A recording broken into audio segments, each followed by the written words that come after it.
thewellnesscouch.com, streaming wellness into your lives. This is Up for a Chat with Cindy O'Mara, Karen Smith, and Kim Morrison. Here we are, up for a chat about the hottest topics that are important to you, inspiring you to awaken the change within.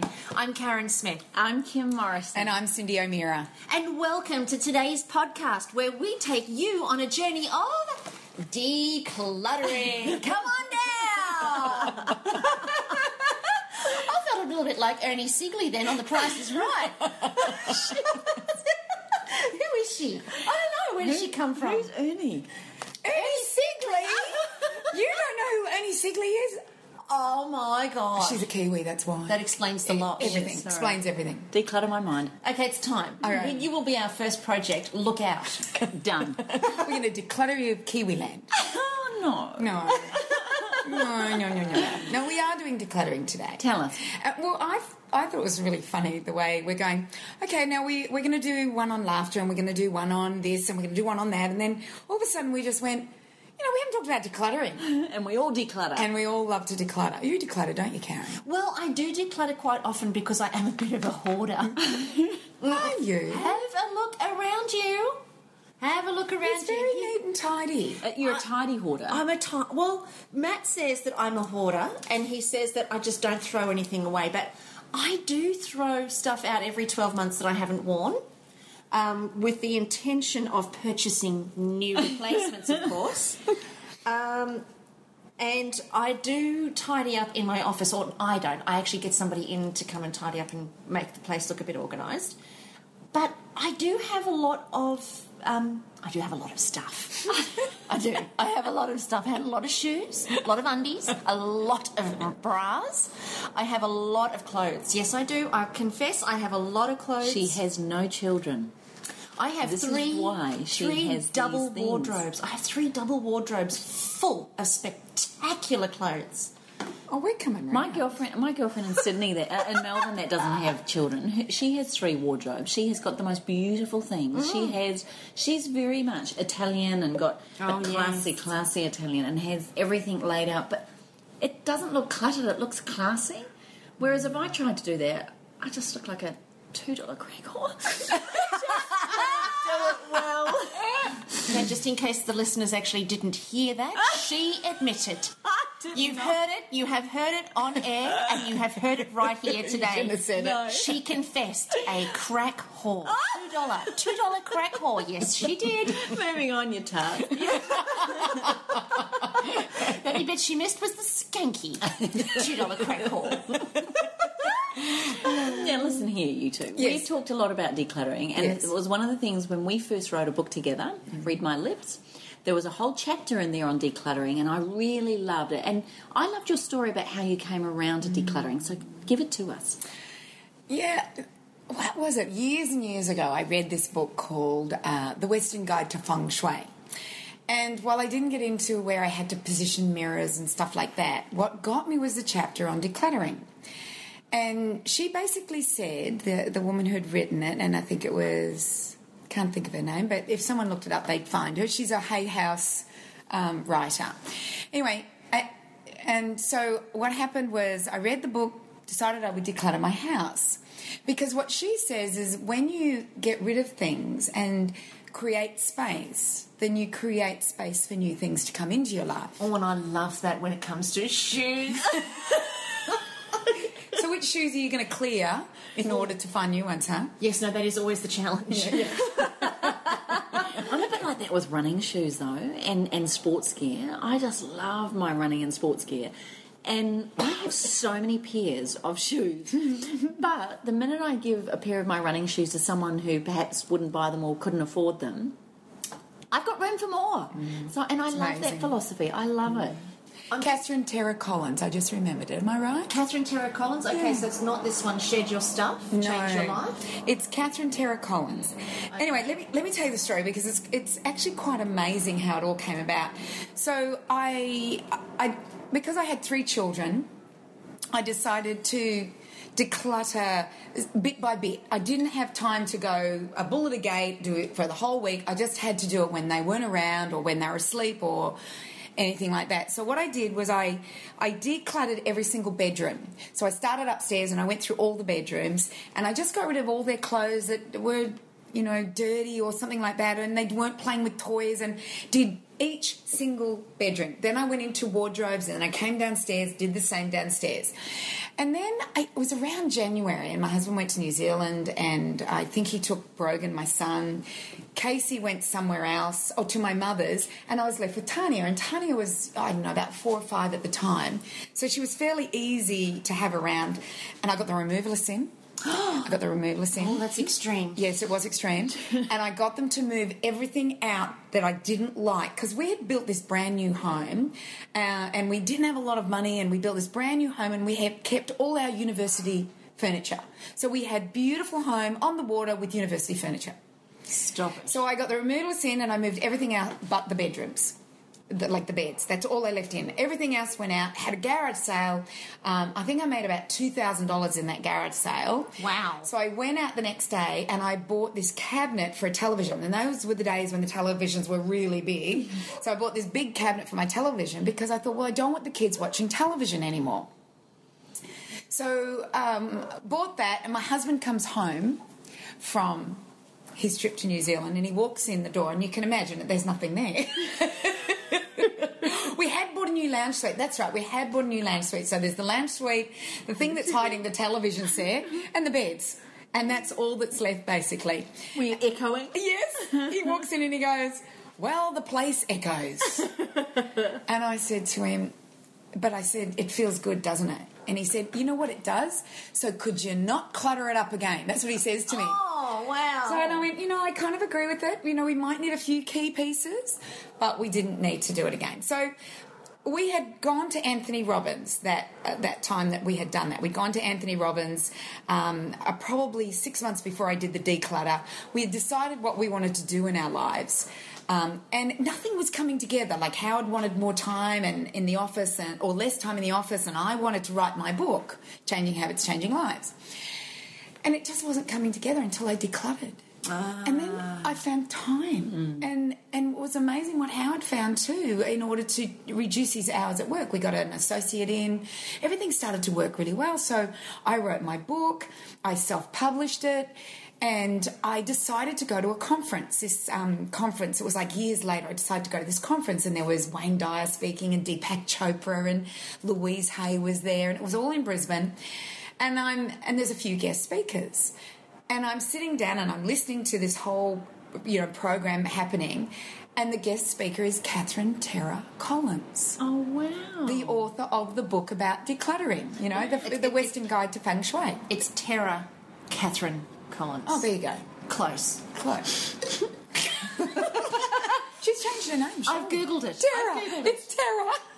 It's Terra. Well, it didn't unclutter my mind, did it? How do you spell it? T-E-R-A-H? Yeah, T-E-R-A-H. Catherine Collins.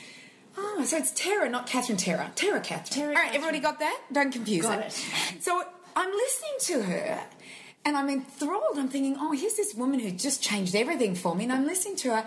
I don't want to listen to anybody else. I just wanted to listen to her because she was talking about things and opening up spaces and etc. And all of a sudden I went, I didn't declutter my kitchen. I forgot to declutter my kitchen. Well, I ran out of there. Could hardly wait to get home and declutter my kitchen. And for 4 days straight, I pulled everything out of my kitchen cupboards and threw away anything that was flecked or broken, or I didn't want Teflon in my house anymore, and everything I just threw out. Anything that wasn't good. And I had this amazing pantry. I had this amazing everything. And on the Monday, I got to work, and my PA at the time said to me, Cindy, it's no diet day in May. Would you like to, do a media release to Brisbane Extra at the time, I think it was, about being a nutritionist for No Diet Day? And I said, great idea, let's do it. Well, we did. Now, we had plugged my book to Brisbane Extra, you can't imagine how many times. And we did it on this day after I'd cleaned out my kitchen. They came back that day and they said, we'd love to do an article on Cindy. Wow. They came round Easter Thursday. They came round Easter Thursday, and guess where they filmed? In your kitchen? In the kitchen. They filmed in the kitchen. He opens up the pantry, and this is the film, the photographer guy, he had the camera, and he's opened up and going, I have never, ever in my life seen a pantry so organised and so amazing. You know, and I'd just done it. I'd just done it. Isn't that fabulous? But this is what was the most amazing thing. You know, when you declutter and get rid of stuff out of your life, new things come into your life. So they did that article on me on Thursday. It went to air Easter Monday night. By Easter Tuesday at 9:10, I had Maya Brisbane, because I said, the only place you can get it is in Maya. I'd put 10 books in Maya Brisbane. Oh, wow. I said, that's the only place you can get it is in Maya. And I didn't say Brisbane, I just said Maya. And Maya Brisbane rang and said, could we please have another 20 of your books? And then another Maya rang, can we have another 20? Another Maya rang. Every Maya in southeast Queensland, in the first half hour, I'd asked for 20, then it was 30, then it was 40, then it was 80. Oh, my God. It was unbelievable. My books went to bestseller that day. 3,000 books that week. I distributed around Myers and around everywhere. And that was the launching of Changing Habits, Changing Lives. That's spectacular, isn't it? Yeah, it's pretty cool. So I saw decluttering as something that I needed to do in order to create space in my life. If I needed something or I Quite a wanted metaphor, something. though, isn't it? It's like you think you're just cleaning out your pantry, but you have no idea You don't know. what the openings or the possibilities are going to be just by cleaning out something as physical as that, how it has that ripple effect. And it just kept happening. What I would do is that when I needed something, I would declutter. It was just this thing that I started to do. I go, right, what don't I need? And what I did when I first did the decluttering process, when I did the whole house, is I had 3 areas in the garage. I moved the cars out and I had 3 areas in the garage, and I'm not sure if I want to get rid of this. This is for a garage sale and this is for Goodwill. So I actually did 3 sections, and it's amazing. The stuff that I put, I'm not sure I want to get rid of it. I put in boxes, and I never remembered what was in the boxes, so I gave it to Goodwill. So it was quite interesting how that happened. And I had the garage sale because we didn't have a lot of money, and I felt that I needed, to get some money to replace all the items that I'd removed out of the house. Yeah. So, but these days I give straight to Goodwill because unless it's something really expensive, but for the most part it all goes to Goodwill because I feel that because I don't need it anymore, somebody else will need it. It's just a movement of energy, a movement of stuff, and for the amount of money I might get for it versus them paying 50 cents or $1 for it, which may give them lots of happiness. I figured that's the way I want to do it. But so what happened, which really cemented this whole decluttering for me, was we're travelling around Australia. So Howard and I make a decision in 1992 that by the year 2000 we will be in a bus with our 3 children and we will travel Australia for as long as it takes us to get round. So, and I think our idea was about 2 years. So, and we can do that on another podcast because that's an amazing story on itself. Yeah. But we got to, what happened was as we travelled, it was my turn to start making money. So Howard had been the chiropractor and the main breadwinner. We'd sold his practice, and we decided that as we travelled, I would speak. So we'd go to a town, I'd set up a talk, and in 10 days' time, we'd do it in 10-day periods, and I'd get on radio, and because nobody went to country towns, so I'd get on radio and be in the newspaper, be everywhere, and we'd set up a place for maybe 30 to 50 people, but we'd make sure that we could move to a bigger area if we had to. I remember one town, we had this one place, and it was for 30 people, we had 200 people come. In this little country town in Western Australia. So what we would do is we'd set up a talk. I'd sell one book. That's all I had was Changing Habits, Changing Lives. That's it. So I'd sell that book, and I had pitched my cookbook to my publisher, which was Penguin. So I pitched the cookbook, and they didn't want it. They weren't interested in my cookbook. They wanted to see how well Changing Habits, Changing Lives did first. So it had been about a year since Changing Habits, Changing Lives had been released, and I'm travelling all over Australia selling books everywhere, and when I'd leave, bookstores would say that they would sell 60 to 80 more books after I'd left the town. So Penguin knew I was doing a good job. So I get to Exmouth. Now I want you to know, Exmouth, Western Australia, Right. there's not many people. Okay. I had 4 people at my talk. Nice. Those are good. You were ones. jam-packed. Jam-packed. 4 people at the talk. That's intimate. And I'm like going, we're not going to be able to keep travelling around Australia. There's nothing between Exmouth and Darwin. There's Broome. There's Broome, but there's not much else. Like, there's dolphins, and there's whale sharks, and there's coral reefs, but there are not a lot of people. So I went, what am I going to do? Declutter the bus. Have you ever tried to declutter a bus that there's not much in anyway? Oh, really? So you knew that was what you needed to do? I knew I had to do it. I knew that in order to open up something, because everything had been opened up for us, I thought, I'm going to declutter the bus. That's the only thing you could declutter. That's the only thing I could declutter. And? Well, I did. I got about 3 boxes. A couple went to home, but the rest I just gave to Goodwill, and because we weren't using stuff. And when, why have stuff in a bus that you're not using? So I did that. And that day, after I'd finished the declutter, we decided to go out to the most westerly point of Western Australia. And the most westerly point of Western Australia is called Steep Point. There's a phone box out there, and that's it. Oh, bless. Yes. It's you drive like 200 kilometres on a dirt road, and there's a phone box at Steep Point.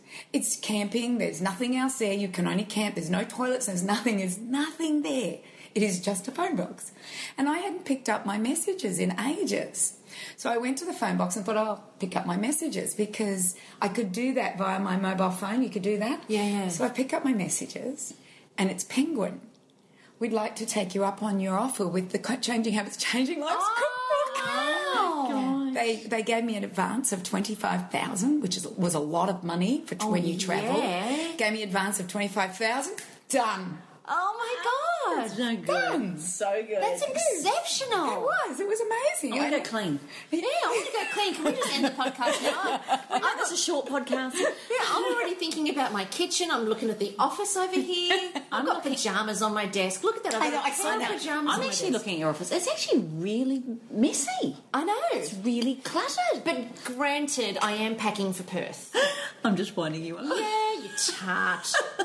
Just a tart. You're absolutely right, though. And I tell you one thing, I don't know if this is a good trick for people or not, or whether people actually do this, or maybe I was just behind the 8 ball, but as a mother of little children at kindy, they come home with paintings and artwork. You did not throw them out? No, I kept them and kept them and kept them, and I was getting this pile so high.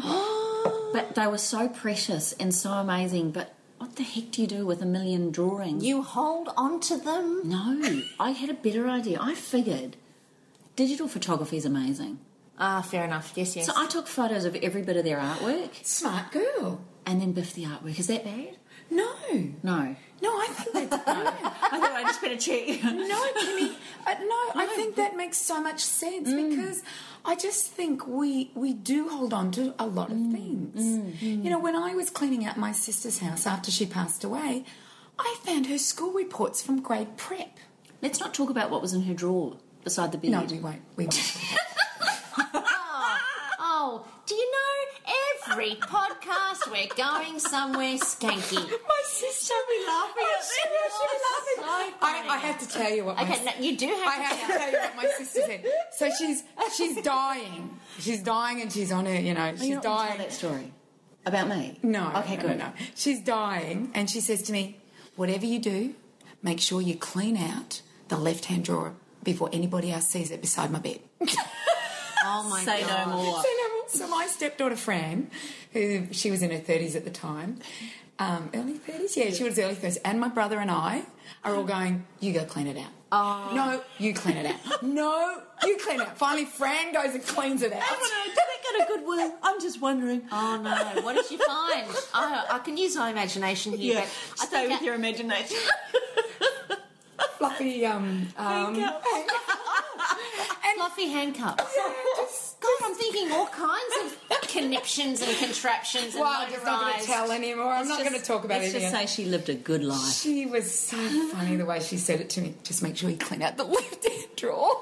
But That's you know, so funny. You're absolutely right about decluttering and getting rid of things. And I love a house that feels really clear.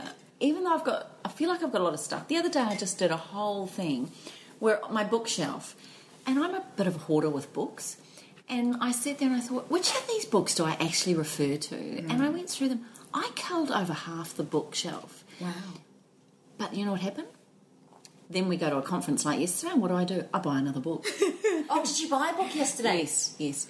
And but that's the thing. I kind of figure you change as you go, don't you? And you kind of it's out with the old and with the new. Yeah. Tell you something else. Someone said to me years ago: if it's not useful or beautiful, get rid of it. Or if it doesn't mean something to you, or if it means something bad to you.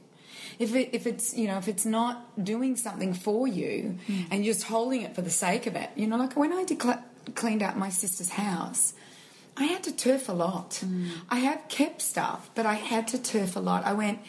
This is how I looked at it. I looked at it, when I die, what is this to anybody? Nothing. My kids aren't going to care about it, and they're going to turf it anyway.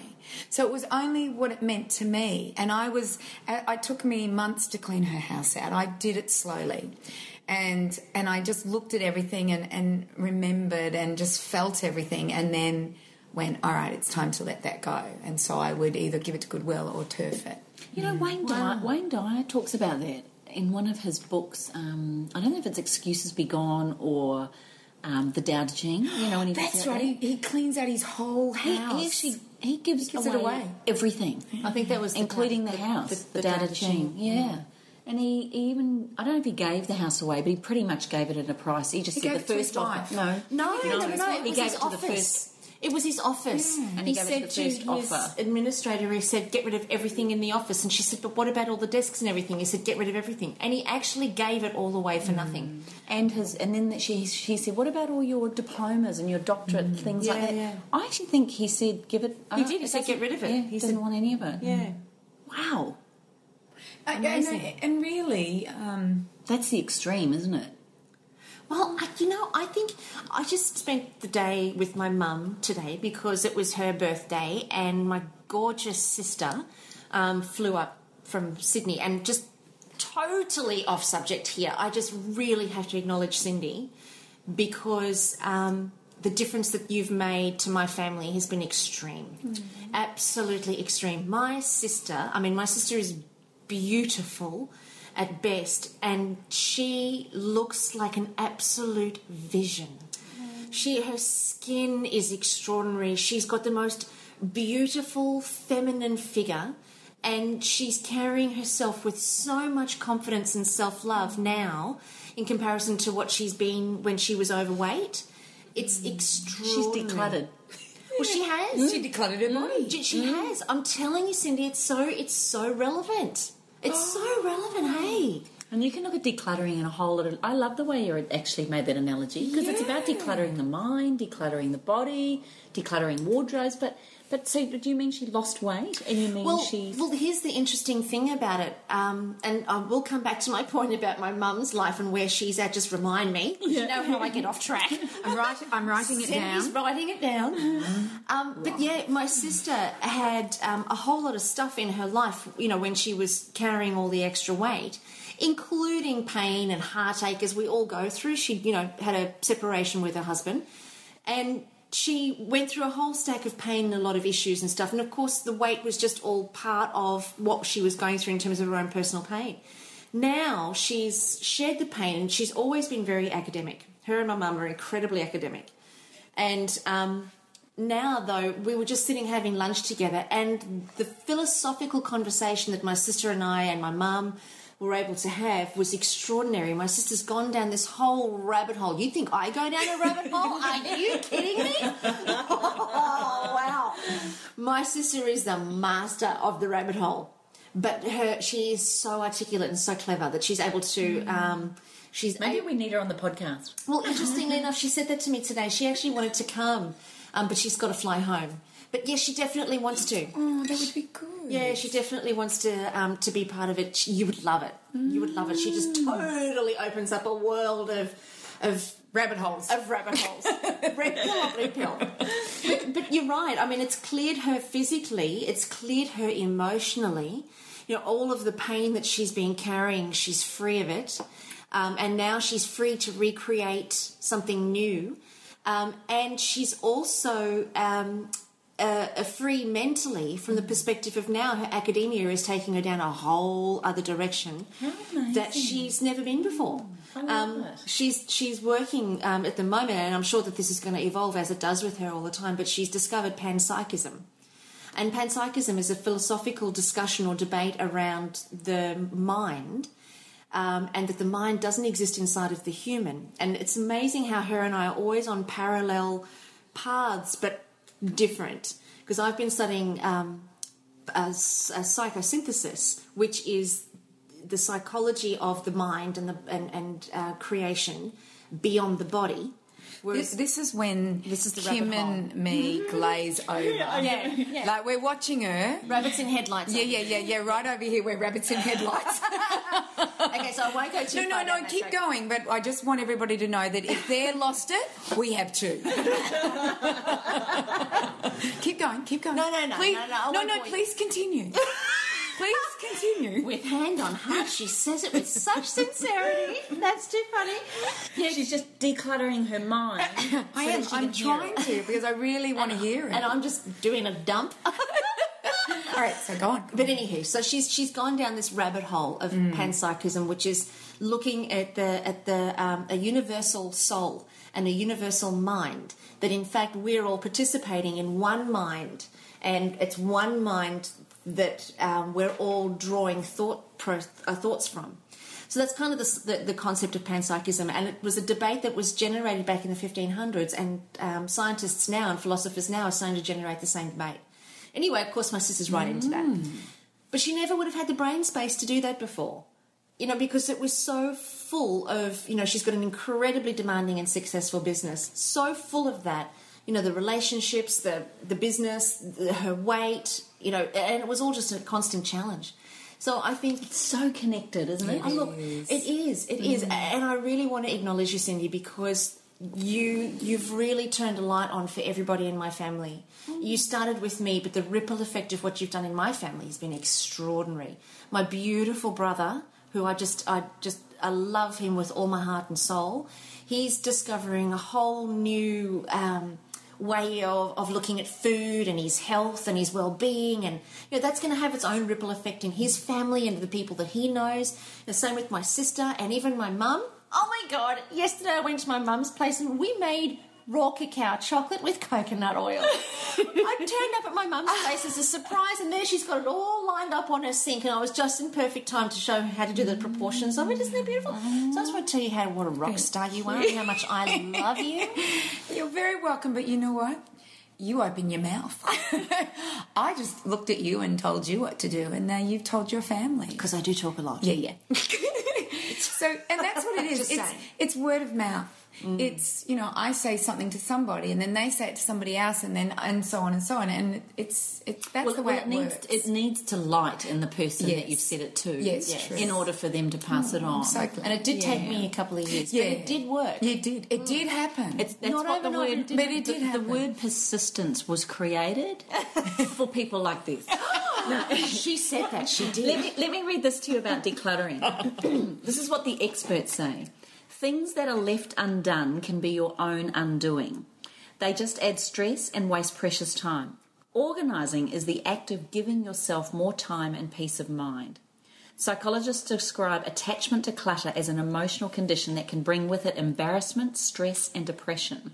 At its worst, it becomes hoarding, which reflects a more serious obsessive-compulsive disorder and requires much more long-term solution.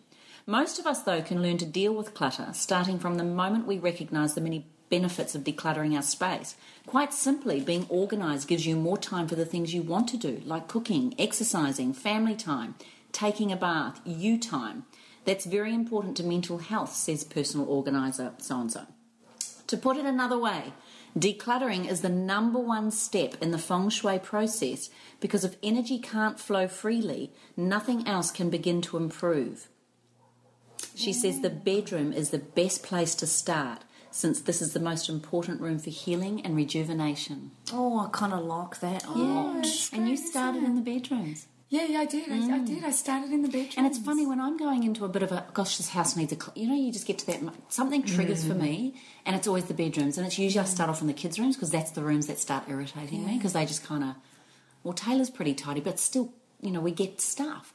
And we do the same thing. We do that whole thing of passing it on or passing it to families with kids that have got smaller kids or whatever. And I think it's our children every Christmas, we clear out any toys or anything, clothes that they haven't worn for that year or things they haven't played with because we always think around Christmas time there's a lot of children that aren't so lucky as us. And to us, they choose which gifts they're going to give. Even if they still play with them a little bit, if they kind of think they're growing out of it, it's their decision. And we make it quite a ritual, decluttering. And I love decluttering my pantry and my bathroom cupboards. Danny can't believe how much makeup and things. I can't believe how many things I have in my bathroom cupboard. I think I've decluttered, and then I look in there. What is it with girls?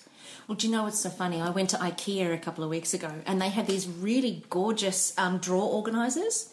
And they're soft and they're $10, and you get like 5 or 6 little square boxes that fit inside your drawers for $10. So I love organisation. Yeah. And I've never been an organised person. I'm not chaotic, but I'm not the organiser. It must be organised, so I pay somebody to come and do it. But I'm not the person who will take the time to do that because I find it incredibly tedious. Yeah, I do. I find it dramatically tedious, actually. I could have a woe is me moment about it.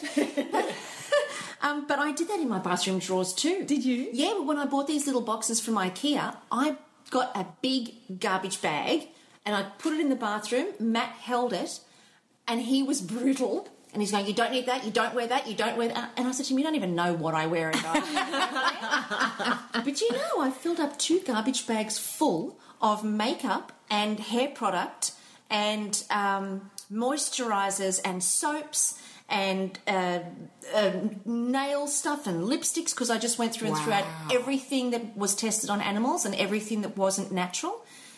You are a girl. Yeah. You are really a girl. Yes. Yeah. Sorry, go on. Correct, that is true. Yeah. Yes. Go on. Karen, one of the more feminine. Yes, you are. Karen, what do you think about this? Many clutterers have suffered emotional trauma, depression, chronic pain, or the death of a loved one. Oh, stop it. You think? Okay, let me put my psychological hat on rather than back to me in the bathroom with the garbage bags. Okay, so, well, definitely, because what lands up happening, the cluttering becomes a mechanism, or it becomes almost like an addiction, because what's left what the person is suffering with is loss of something, or disconnection from themselves, or there's pain there. So we look to fill the pain and relieve the pain. And because we're not going inside to fill the pain or relieve the pain ourselves, we're not giving ourselves that self-love and connecting to ourselves. We're looking for it outside. And in looking for it outside, it shows up in the form of addictions. And some people will show up in the form of hoarding. Some people will have it'll show up in the form of sexual addiction, alcoholism, drugs, shopping addictions. That, all of those things are the beginnings of addictions. So definitely, from a psychological perspective, damn right. So what about, I don't know if you guys, there's a couple of streets here up in Twin Waters, up just past where we all live, and my friend lives in this one street, and at the very end of her street, I should put the photo up on Facebook, I'm just gobsmacked at this house. The garage can't even shut. Oh, nice. It has got boxes and garden chairs and statues and paintings and bins and stuff. I sit outside of it every time going, that's the extreme, isn't You've it? seen those hoarding shows? Have you ever watched them? Yes, they freak me out. Me too. I just go, they can't even open their doors. Well, there was one of the... I've got a Facebook page called Karen's Couch, and on Karen's Couch, it's a lot of people that are coming onto the couch and bearing their soul from, looking for psychological support. And there was one particular woman who sent me in her story, and she had a hoarding problem. Her issue was her whole house was just filled to the brim. Her children were 13 and 16, and each of their rooms were filled to the brim so that they could barely see the bedrooms. And she showed me photos of each of the bedrooms. They could barely find their bed, much less make it to the kitchen to get something to eat. God. Department of Community Services had been around, and that had become an issue. But the reason why this was an issue for her, and she was very ready to become public with it. This was somebody who was ready to heal, and I was just over the moon to be able to work with her behind the scenes. I didn't run it through Facebook. I worked with her behind. What landed up happening was the crescendo for her was that she had hired 4 giant storage units to store all the extra stuff that she kept buying and buying and buying. And those 4 storage units were full to the brim, and her husband had found out. Wow. And she'd been hiding it from her husband for about 4 years. And he finally found out when she had to take the 4th one. He found out through a credit card bill or something along those lines. Amazing. Just amazing. Now, that was a classic example of somebody who was incredibly she was in a lot of pain emotionally. Beautiful family that just adored her and lived with her through all of that, and the love for her never changed from her husband or from her children. There was no resentment, there was no nothing from that perspective.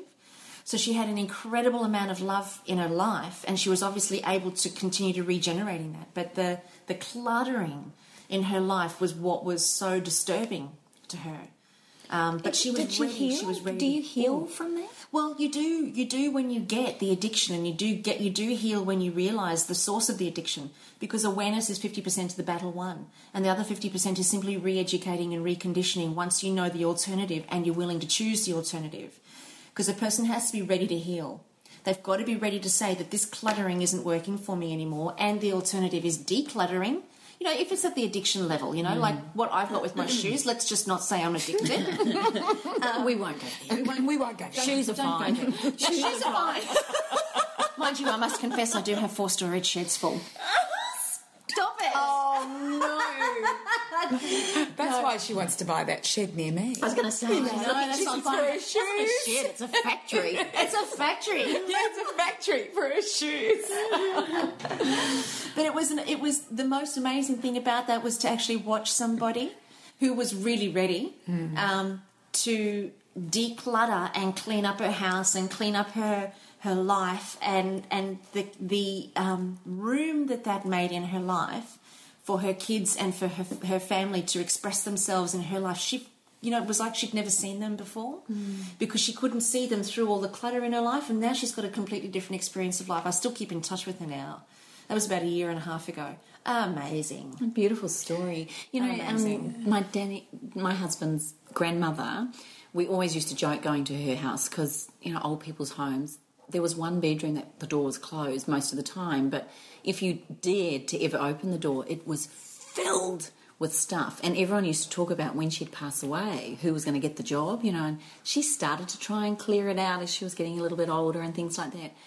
But her mindset wasn't so much, I don't think it was like an obsessive compulsive disorder. It was more coming through the war era. It was more about not wasting and you could reuse that again later. That was the feeling I got with her, that it was more about how to make use of these products. I mean, this woman still, she's passed away now, sadly, but she would still recycle her water out of the washing machine to put in the garden. Yeah. And so I think some people have the mindset's more about conserving than it is cluttering, and yet the clutter was huge. But see, still though, even though the intention is conservation and reuse and recycling, the logic around that, in that to have a room full of stuff, the logic actually tells you that I can't even get to the stuff in that room, much less be able to reuse it.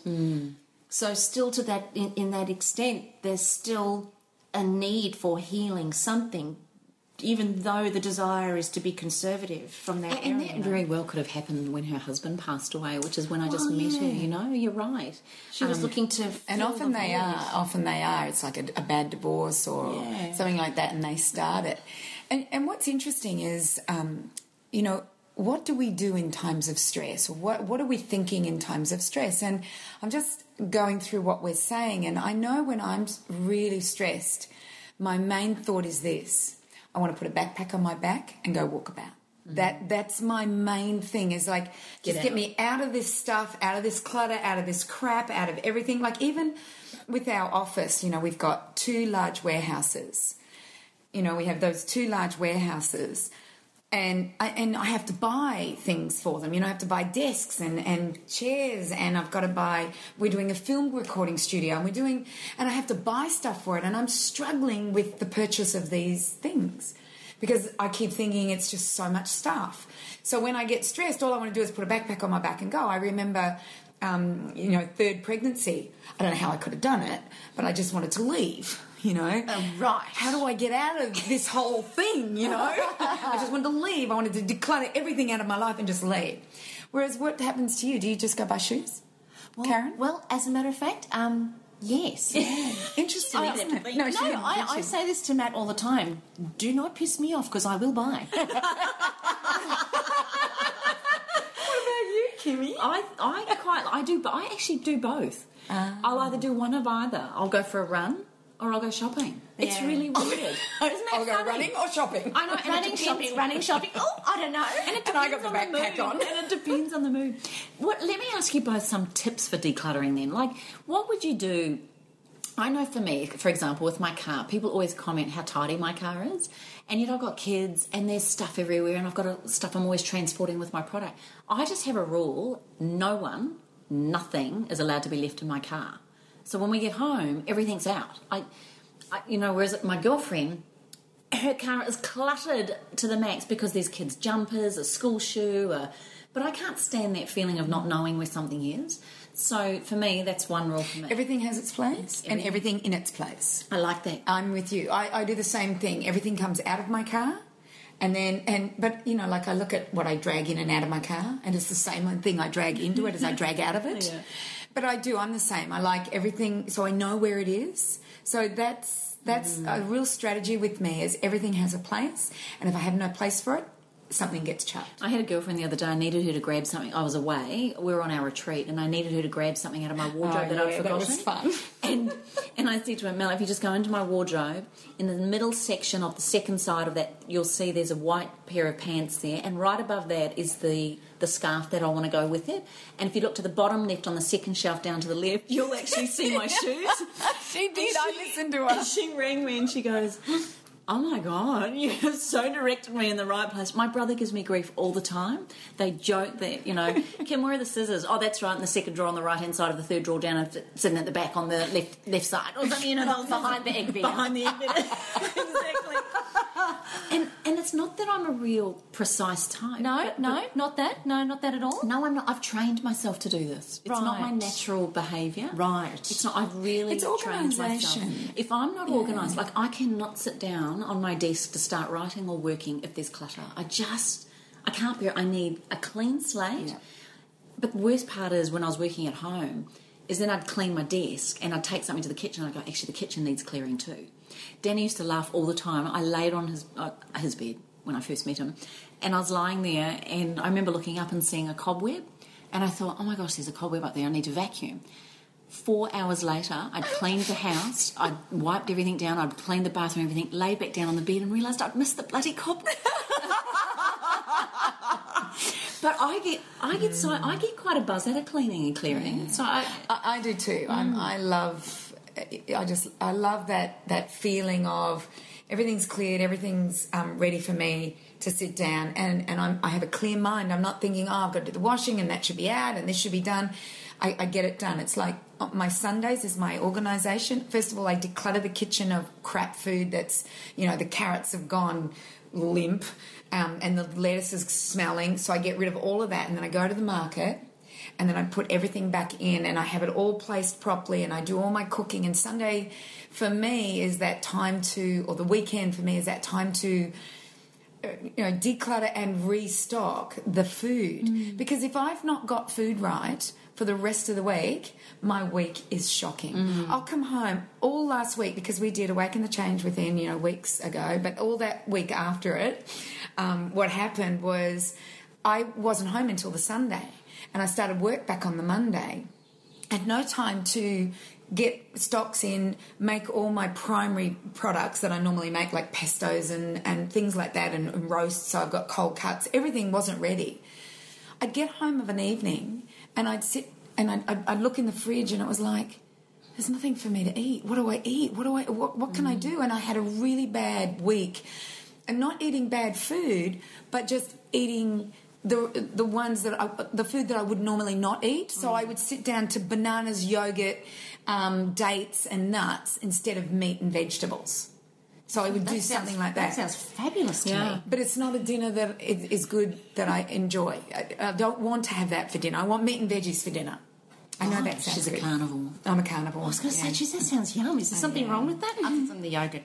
No, there's nothing wrong with it. It's just that But what you're not what satisfied. sustains me Yeah. is that big plate of salad with a bit of veggie and my meat, or meat and veg. It's just, for me, that's what sustains me for the next day. And so that was a real struggle. But we're talking about physical clutter here. There's also mental clutter, and there's also emotional clutter. And I don't think we can just address the physical clutter. We have to also address our mental clutter. And what are some strategies that you two use for your mental clutter? Karen, you must have a lot of mental clutter. Karen, what do you do? What is this? They say that with the nicest look on their faces. I tell you, bloody What's it like inside that mind Exactly. of yours? What comes out of that brain, we go, where did that come from? It's incredibly busy in there. It is. How do you clear it? Clutter, declutter. Tell us your secret. Maybe she doesn't. Maybe it just becomes bigger. Well, do you know? Well, I'd like to think that was true. No, but you know what it is? I have a monthly membership called The Gateway, and it's a monthly membership coaching program, and it's probably one of the most vital things in my life.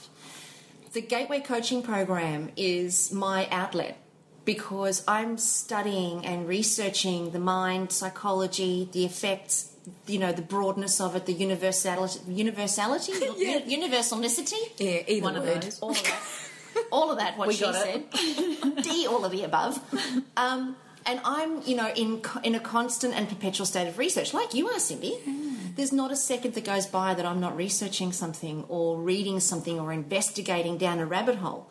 So for me, it is really busy between my two ears. But once I discover something, I've worked with it and I've implemented it into my own life and proven it to be a success, I then upload it onto the Gateway coaching program, and then that becomes part of the coaching program that all of my members have access to on a monthly basis. So that's how I do my Mind dumps. dump. Yeah. What a great idea. But you do that with an article. You'll do it with an article. I do it with an article or a blog. Yeah. But you do it on video. Yours is video, isn't it, the Gateway? Yeah, well, mine's video every month, and then every quarter we do a live webinar together where I give extra content for an hour on something that is totally mind-blowing that nobody's discovered or talking about. So I go in search of something that no one is talking about. And that then... it's an incredible experience for me because it keeps me on the cutting edge all the time. Mm. And I created the Gateway Coaching Program to keep me on the cutting edge because once you know what you know it. Yeah. And then your job is to share it. So I share it through the coaching program, but then once I've shared it, it becomes empty in my head again. And then I'm able to go in search of something new, and I'm in search of something new every second week. And then you've documented it as well. That's right. So you've not only studied it, but you've documented what you've learnt, so that, because often we learn something, and then 2 years later we go, where did that come from? Mm-hmm. Yeah, and you go, oh, that's right, I did study that 2 years ago, and I should have written that down, and where did it go? You're always searching for it. Yeah. Oh, what a brilliant idea. Yeah. Just on that, just a little self-plug here. If anybody is interested in joining me on the Gateway Coaching Program, feel free. Jump onto my website. It's all the W's, KarenSmith.com. And I think... yeah, it escapes me now, the link. But just go to the Karen Smith website and...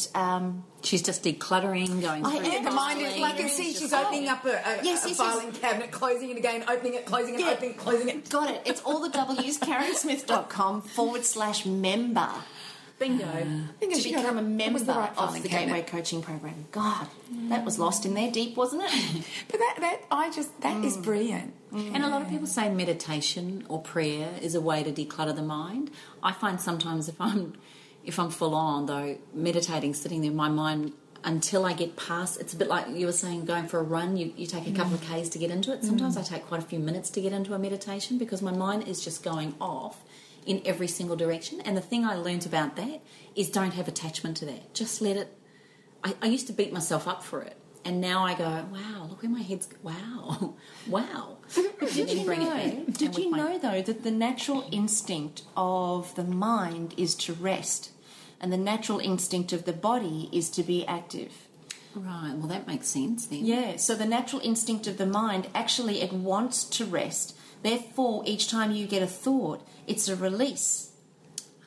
So if you don't get those thoughts, then the mind doesn't get the release, which then enables it to rest. But then the body is the one that actually has the inclination to create activity because the body is in and of itself neutral and therefore relies on the mind and the brain to activate it. So as soon as the brain switches off, the body's like, well, there's nobody to give me instructions. Give me an instruction. And then we become... And that's where muscle memory and gut instincts and all of that kick in. The neurons in the gut and the heart, they kick in to activate the body, and that's when it produces another thought. Wakes up the mind, produces another thought, and that thought, as you release that thought, it allows the mind to then release it and rest again. So it's good then. Together. It's good then not to beat yourself up for having those thoughts. Oh, it's no, like for goodness look sake, at it. it's It's like having a necessary. different intention around it, isn't it? And having a different thought process. That it's okay. It's all part of the releasing of it and resting. And if you sat meditating for a half an hour and all you got was thought after thought after thought after thought, man, you just had a half an hour of pure blissful releasing. Yeah, that's the mind needs to do that. It is, because I've Absolutely. never had a blank mind. Oh, I get it often. No, but like I try. I sat down. We did that beautiful meditation at the Crystal Castle together. That was I love probably that. the best meditation I've ever done, and it was guided by Karen. It was absolutely amazing. She did fall off the rock she was sitting on because she fell asleep. No, I'm kidding. I did. Yeah, excuse me, you did. It was so beautiful. But it was so relaxing. It was amazing. But Do you want me to give you the recording of that? Because I've actually recorded it. yes, that would be lovely because it And was why don't amazing. we give it to our beautiful listeners? Yeah. Oh, Yeah, how can we do that? Yeah, of course. Is there a link to it? I can create a link. Yeah. Well, we'll Right, put that write up that on down, the. We'll put that on the introduction. Because I find You'll need to show me how to do that. Okay. I find the way you're teaching of me with the mind and you with the food, I think that's what makes my body work the way it does, because I get the wonderful chance. You just give me such an ability to release. I don't hold the tension as much as I used to in the past, Karen. Just knowing when I get stressed to actually ask within what's causing that stress. That's been one of the biggest releases for me of tension, is actually questioning what that stress is.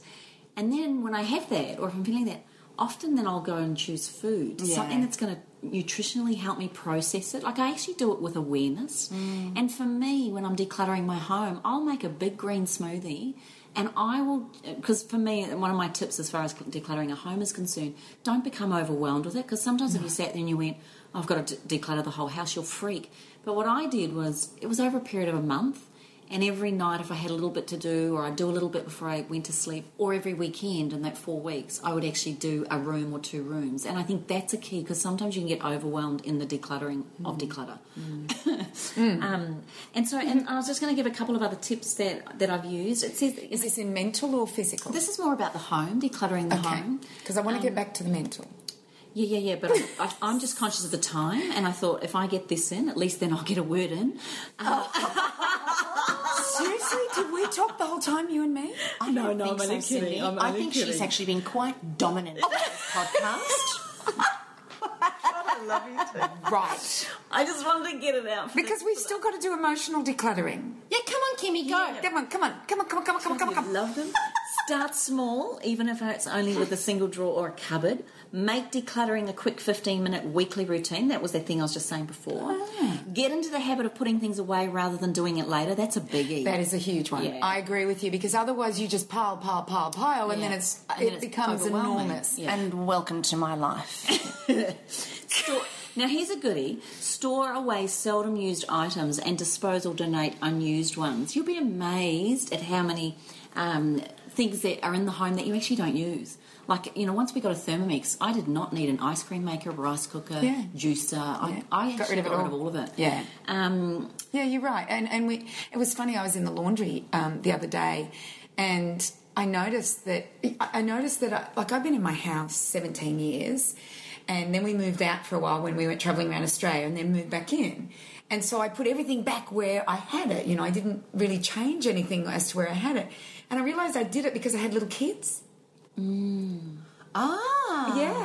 I had little kids, and now I don't have kids at home. Like, I'm an empty nester, and I still have things in positions because of my little kids. So now I'm beginning to actually realise that and start to change things around to be more convenient. But I also own it for you. Yeah. Often you do it for your partner or your kids, or you do things in your home that aren't there. So all the chemicals were up high, everything was up high, and nothing was down low. It was like an empty space, and I'm like going, well, and I don't have a lot of chemicals. Well, exactly, I don't have a lot of chemicals, but it's like the dog stuff, like we do give him. Yes, I do give him flea treatment, and the cat. Really? Yeah. Well, we're just inundated with fleas, so... Well, I downloaded totally off topic again, I downloaded a aromatherapy book for animals. All right, I need to get that because... And she talks about flea treatments and tick treatments and all of that. I think it's with lavender. Tea tree, eucalyptus, lavender and lemon are big oils for animals, and they really work well. And then washing powders, even in natural ones. I don't want my kids having the natural, Yeah. So all of those things, and my husband does like bleach. He does like bleach. He likes his bleach. He love the smell of bleach. He loves his bleach. And petrol. Petrol. And marker pens. Oh, marker pens and glue. Marker pens and glue. Stop it. Stop it. Going? Druggies, keep going. Go with the physical. Stop. Find a happy place. Kittens and paddocks. Use plenty of containers when storing items. That's your idea of it. IKEA's great for that. If you can get to an IKEA store and you get all these little containers, they're actually good. And Howard storage is good too. Howard storage, expensive. They're expensive. IKEA's like a quarter of the price. Yeah, and even the budget. Howard Storage didn't get a really good rap here, did they? Oh, sorry about that. Howard No, Storage. they're beautiful. I love the products there, and they're top quality. Yeah, but you have to agree with that. It just costs a lot. Yeah, okay. Move on. And I like this one. Have friends help. They're not as attached to your things as you are. What are you doing later? I was just thinking they could have We've dinner. done your house. We have done your kitchen. We haven't done it. We have done your kitchen. We haven't done it. But she's just done her bathroom. The bathroom's good. Shoes? What about shoes for us? Touch the shoes. What size? Touch the shoes and you're a dead man walking. Okay, let's just go there, touch the shoes and you're she notices. dead woman walking. I want to go into a room. She won't. Move them. You will. I will. She's probably got 150 pairs of shoes. If we took one pair, she'd never know. No, I will. I know them. I know them two last intimately. points. Okay, two last points. Teach your kids to be responsible for their mess. I tell you what, the amount of mothers and fathers that stupidly clean up after their children and then wonder why the heck these kids don't clean up after them. You have to train them, and it is a constant training for about 28 days till they get the point. And mine got punished. Jacob cannot go to school of a morning unless his bed's made. Now, Taylor, I never have to say a thing. But Jacob will never make his bleeding bed, and you know what, we're all in the car ready for school, and we take other kids to school as well, and if he hasn't made the bed, he's got to get out and make the bed, and it's making everyone late. Now, everyone's annoyed at him. And now he makes the bed. Do you know what we used to do? I reckon that's a brilliant idea, but you know what we used to do? Howard and I, if they left things lying around and we asked them to pick it up, and if they hadn't been picked up, we would put it in a plastic bag and hide it. And then when they finally figured out that it was missing, they go, Mum, where's this? I go, well, it's in the plastic bag and you owe me money for it. If you want it back, it'll cost you. I like that. Yeah, that's what we used to do. Tough love. Tough love. And we just used to put everything, and I'd have a huge plastic bag full of stuff, and it'd take them a couple of days, maybe a week or two, and then they go, where's this, Mum? And I went, well, you left it on the chair and it's in the plastic bag and you owe me money. That's how come you're so rich. Yeah. And they're so tidy now. And the last one, which I think will take us back into the emotional side, address the emotional reasons as to why you actually collect clutter in the first place. Mm-hmm. There you go. Well done. Well, will we address the emotional, and not the emotional side of decluttering, but how do we declutter? Maybe that's another topic, because we're at the hour, aren't we? Because my thought was, like decluttering emotional stuff that's going around you, such as, you know, something's going on with your mother, something's going on with your sister and All your right, girlfriend I tell and you your what. business partner and your whatever's happening. Let's sum this one up. Okay. Why don't we do the next one straight after this one that we could do Because I next have week? the answer of that. Yeah. All right. And I reckon it's a biggie, and I reckon that's a rabbit hole. That is a rabbit hole. Not another rabbit hole. Do you have the energy for a rabbit hole? Yeah, actually, I would like to. Because to I know reckon a this. lot of us carry a lot of emotional stuff that Yeah. clutters our hearts, our thoughts, and our whole, and then it disrupts our day. Yeah. So I'd be really interested in that, Keza. Okay, done. And before we sign off, I just actually want to say, talk about decluttering. You girls have exfoliated your skin, decluttered those dead skin cells, and oh my God, you look fabulous. Well, Tell them what she did. Yeah, we'll tell the story, will we? So We had a meeting. We had a meeting a couple of days ago, and the other people that were at the meeting had left, and it was just the three of us left, and we were going to do a podcast. And Karen walks into the room after saying goodbye to everybody, and Kim and I are just chatting, and she says, "What did you say?" Game I changer. said, "The game changer." I said, right, girls, I've got something I need to talk to you about. This is serious. And I was standing up and they were We've sitting gone. down. We've gone. Oh wow! And What's you happening? should have and seen it's a game changer. You said, Yes, I said, this is serious and it's a game changer. And you should have seen their faces. They were like, oh my God, we're in trouble. And No, I actually thought we were going to do something exciting. Isn't that funny? I didn't think I was in trouble. oh, really? No. Cindy just looked at me like, OMG. what have I done? OMG. She did. She looked like a naughty little schoolgirl. Oh, see, I was naughty. I went the other way. Oh, what are we doing? Can we play? Can we play? And I said to them, you've got dry skin. Kim and I look at each other, and we went, well, we were gobsmacked. We looked at each other and went, that's a game changer. Well, actually, it has been a game It has changer. been a game Well, it has changer. been a game changer because you should see their skin. They have decluttered the dead skin cells. And we, for 4 weeks, neglected ourselves. We did. And got cluttered. Our skin got cluttered. It's so true. Skin cluttered up with dry skin cells. There was no exfoliation And you going look on. so good for 74 now. She is so... I'm so going into a shoe cupboard. Can you wind up? I'm serious.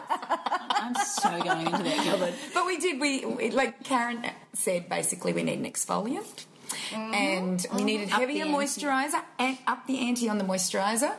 And we hadn't. I hadn't been doing that. You know, I hadn't been doing either, and I hadn't noticed. Nothing like a good friend. Nothing like a good friend. That's what I'm here for, girls. So it was so funny. The very next day, Kim and I caught up, and I said, "Look, I've exfoliated." We took a photo and then we texted it to Keza going, exfoliated and nourished to the max. Thank you for that, Karen. Yeah, we really appreciate That's what I'm here for. You know me. I'll always tell you when you're looking ugly. Okay. We never tell her. She never looks ugly though. No, because I'm Princess Perfect. You are.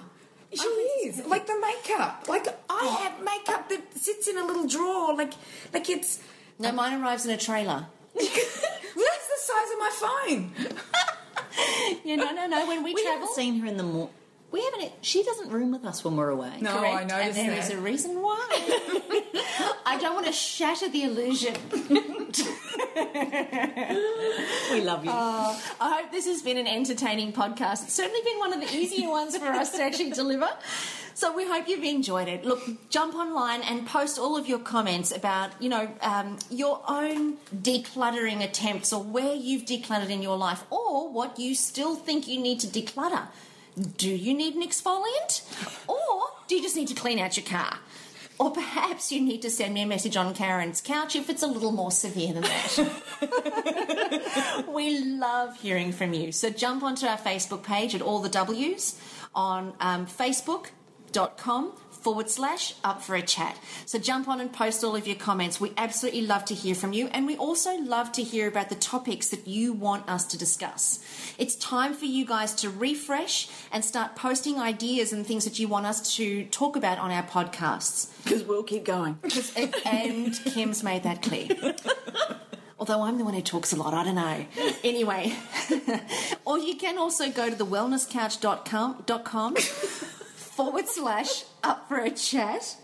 Oh my goodness, you should see these girls. We're going to her wardrobe. They've already walked out the room. Oh, stop it. Join us next week on Up for a Chat and be part of the ripple effect that's changing the world. We'll see you there.